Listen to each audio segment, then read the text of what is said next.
আসসালামু আলাইকুম। আশা করছি সবাই ভালো আছেন। আলহামদুলিল্লাহ আমরা বেশ ভালো আছি। নতুন একটি ভিডিও নিয়ে আসলাম, আশা করছি শেষ পর্যন্ত দেখবেন। যদি ভালো লাগে লাইক কমেন্ট শেয়ার করে দিবেন, সেই সাথে সাবস্ক্রাইব করে আমার পাশে থাকবেন। খুব ভোরে ঘুম থেকে উঠেছি। গতকাল ভেবে রেখেছিলাম আজকে খুব ভোরে উঠেই কাজকর্মে লেগে পড়ব। তো সেই ভেবেই আমি কিন্তু কাজকর্মগুলো শুরু করেছি। ভিডিওটি যদি শেষ পর্যন্ত দেখেন তাহলে বুঝবেন যে কাজ মানে কত প্রকারের আছে এবং কি কি। তো সেই সমস্ত কাজই আজকে আমি ভিডিওতে শেয়ার করেছি।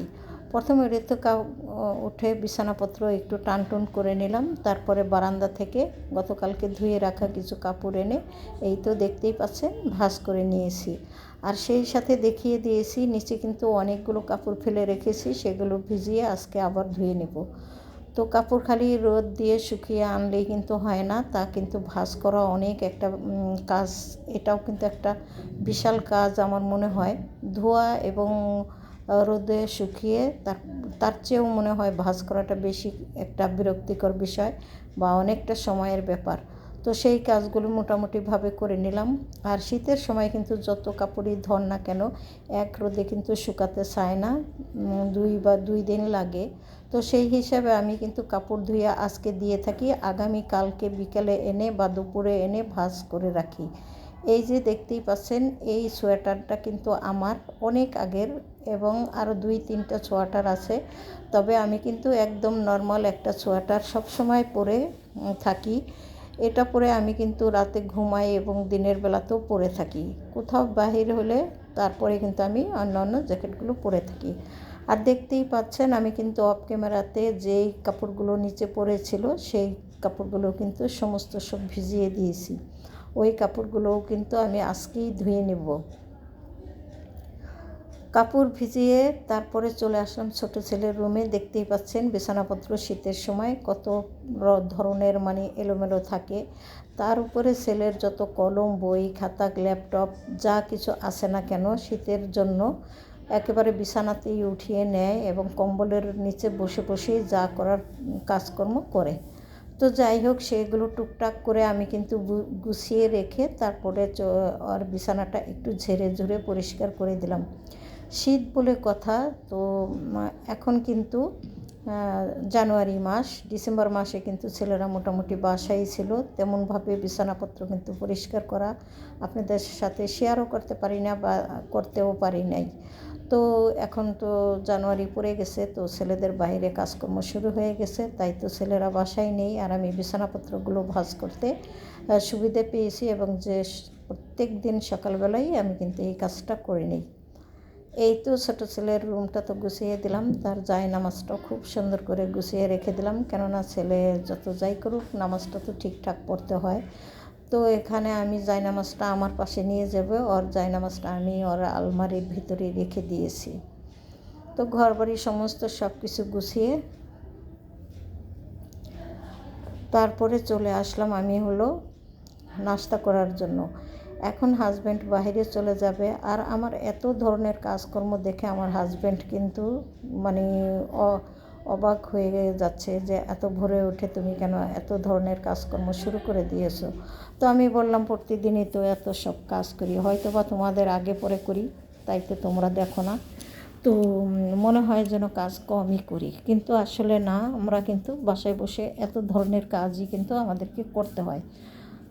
তো খাওয়া দাওয়া শেষ করেছি সকালবেলার, তারপরে চলে আসলাম প্লেট বাটিগুলো ধুয়ে রাখার জন্য। তো প্লেট বাটি তো ধুয়ে নিব, এই যে দেখতেই পাচ্ছেন এসে পড়েছি। শীত বলে কথা, তারপরেও কিন্তু এই তিন বেলাতে এই কাজটা করে নিতে হয় আমাদের। তো কিছু করার নেই। আমি এখন এক এক করে সমস্ত প্লেট বাটিগুলো ধুয়ে তারপরে সুন্দর করে রান্নাঘরটা ক্লিন করে তারপরে চলে যাব বাকি কাজকর্ম করার জন্য। রান্নাঘর ক্লিন না থাকলে আমার নিজের কাছে তো মোটেও ভালো লাগে না, আর রান্না করতে আসলেও আশপাশ ছড়িয়ে ছিটিয়ে থাকলে কাজ করতেও সুবিধা হয় না।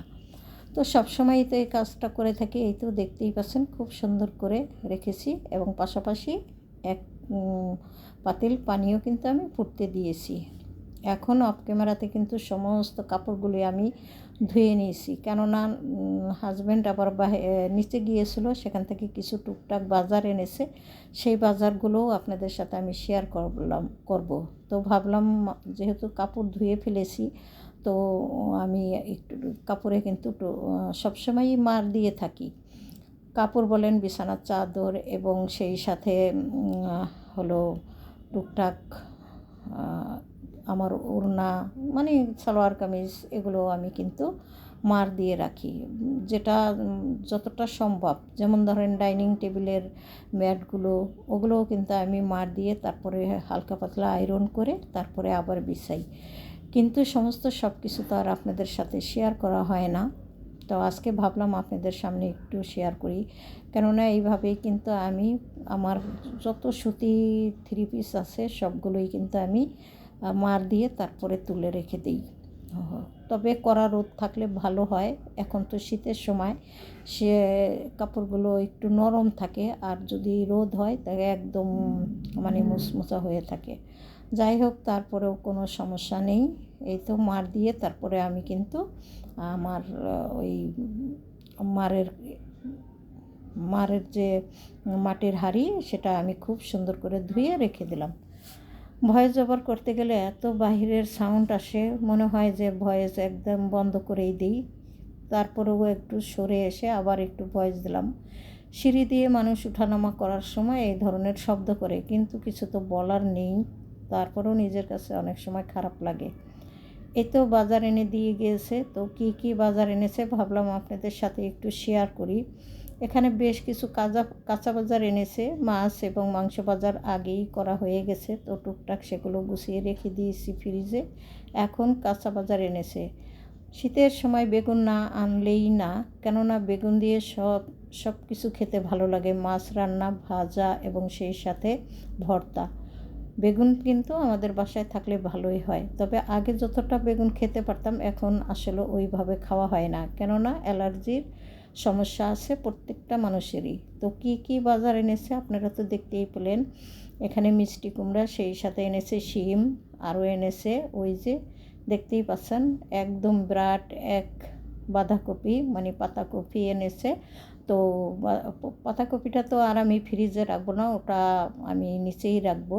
পাশাপাশি এনেছে ধনিয়া পাতা, পালং শাক, তো এগুলো তো বেছে কুচে নিতে হবে, কেননা এইগুলো বাছতে গেলে অনেকটা সময় লাগে, তো রান্নার আগেই কিন্তু এগুলো বেছে কুচে ঠিকঠাক করে নিলে ভালো হয়।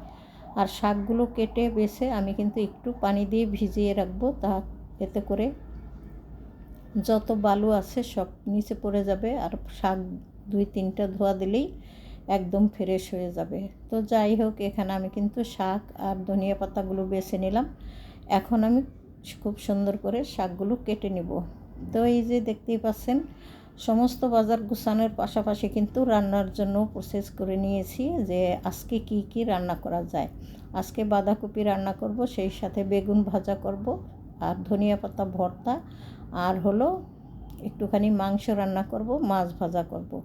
তো টুকটাক করে মোটামুটি সব কিছুই কিন্তু গুছিয়ে নিয়েছি। আর এখন হলো আমি শাকটা একটু ভিজিয়ে রাখবো।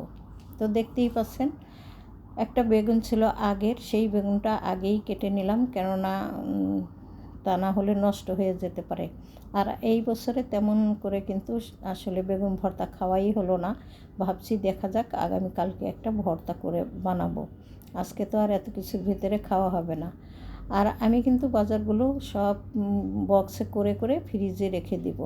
তো বক্সে একটু গুছিয়ে রাখার মুহূর্তেই কিন্তু বুয়া এসে পড়েছে, উনি আবার কাজ করতেছে। তো কাপড় চোপড় ধোয়া হয়ে গেছে, এদিক থেকে ঘর ঝাড়ু দেওয়া, বিছানা ঝাড়ু দেওয়া, সমস্ত কাজ আর কি শেষ। এখন শুধু রান্নাবান্না বাকি, আর খাওয়া দাওয়া, আর টুকটাক যদি আমি কোনো কাজ করি সেই সমস্ত কাজগুলি থাকবে। তো বুয়াকে তো আর ওইভাবে আমি আসলে দেখাই না ভিডিওতে, আজকে একটুখানি কেমনে যেন ভিডিও হয়ে গেল, আর আপনাদের সাথে শেয়ারও করে দিলাম। এই যে আগেই কিন্তু মাছ মাংস আমি বের করে রেখেছিলাম, এখানে আসলে কলে পানি ছিল না, সে কারণে মাছগুলো একটু ভিজতে সময়ই লাগলো। তো সব বাজার গুছিয়ে ফ্রিজে রেখে দিলাম, দেখতেই পাইলেন কিভাবে রাখি। আর বড় জাম্বো যে বাঁধাকপিটা আছে ওটা আমি আসলে নিচেই রেখে দেব, কেননা এত কিছু ফ্রিজে রাখার কোনো দরকার নেই। শীতের সময় কিন্তু কোনো জিনিসই নষ্ট হয় না। আগে কিন্তু ফ্রিজ যখন না ছিল, মানুষ কিন্তু 2 সপ্তাহ পর্যন্ত বাজার বা তরি তরকারি সব কিছুই কিন্তু বাইরে রেখে খেত। এখন একটা ফ্রিজে রাখা মানে অভ্যাসে পরিণত হয়েছে। তো সেইভাবে আজকে বাইরে রেখেই খাবো। এদিক থেকে আমি কিন্তু রান্নাও বসিয়ে দিয়েছি অলরেডি। ভাত কিন্তু আমার হয়ে গেছে। শাকটা এখন রান্না করে নেব, কারণ শাক কিন্তু একটু সবুজ থাকলে বেশি ভালো লাগে।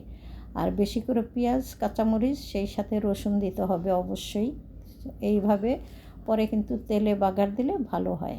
তো এদিক থেকে বেগুন কিন্তু আমি ভেজে নিচ্ছি, দেখতেই পাচ্ছেন।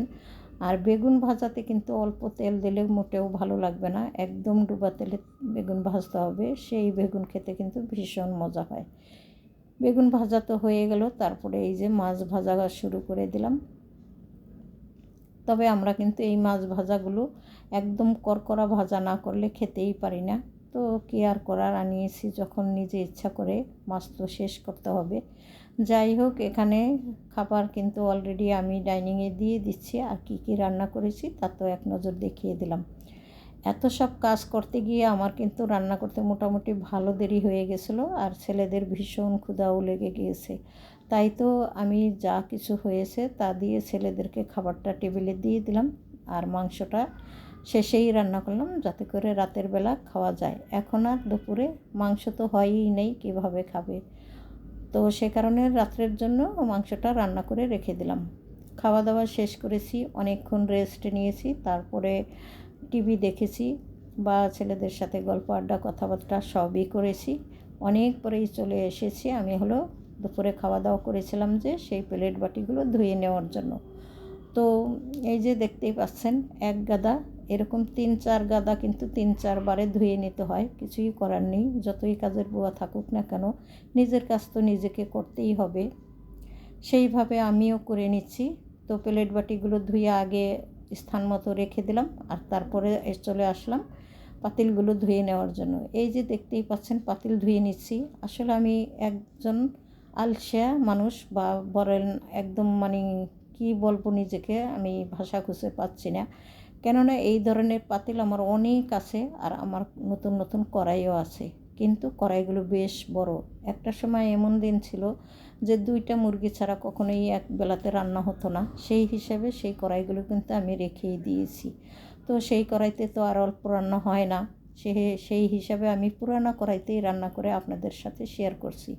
তো ইচ্ছা আছে 2টা কড়াই কিনবো, কিন্তু কেনা হচ্ছে না। শীতের জন্য আমিও বাইরে যাচ্ছি না, হাজব্যান্ডও ইচ্ছা করে একা একা আনছে না। সেই হিসাবেই পুরানো কড়াইগুলো দিয়েই কিন্তু আপনাদের সাথে রান্না চলছে।